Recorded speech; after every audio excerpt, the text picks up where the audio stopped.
សូមស្វាគមន៍មកកាន់ Channel Big Collection KA ជម្រាបសួរបងប្អូនទាំងអស់គ្នាថ្ងៃនេះថ្ងៃយើងខ្ញុំនឹងបង្ហាញបងប្អូនពីឈុតកេងគូស្នេហ៍ឈុតកេងនេះផងដែរជាឈុតកេងសាច់រលោងកបើកមានឡាយជាមួយនឹងលាវខ្មៅនៅផ្នែកខាងមុខនិងហៅប៉ៅមួយចំហៀងផងដែរ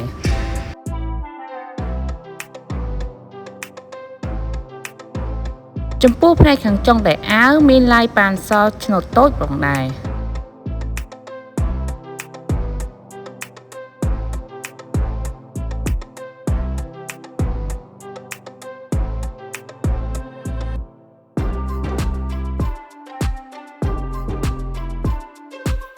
យើងទៅមើលផ្នែកខាងក្រោយវិញម្ដង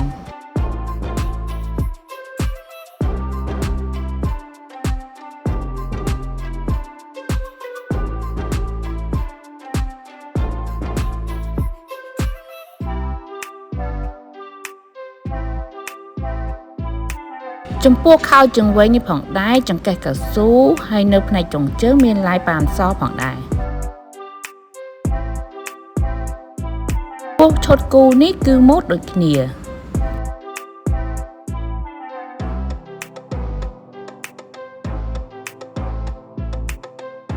ចំពោះឈុតគូនេះមានទំហំពីsize M ដល់ 5XL មាន10ពណ៌មានពណ៌ប្រផេះមានពណ៌ឈូកស្រាល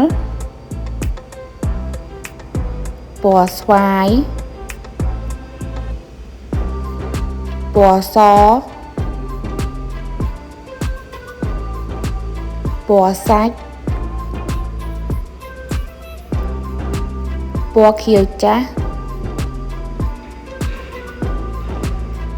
ពណ៌ក្រហមពណ៌បៃតងចាស់ពណ៌ខ្មៅនិងពណ៌ចុងក្រោយគឺពណ៌ប្រផេះសូមចុច Subscribe និងសញ្ញារូបកណ្ដឹងដើម្បីទទួលបានវីដេអូថ្មីៗពី Channel យើងខ្ញុំ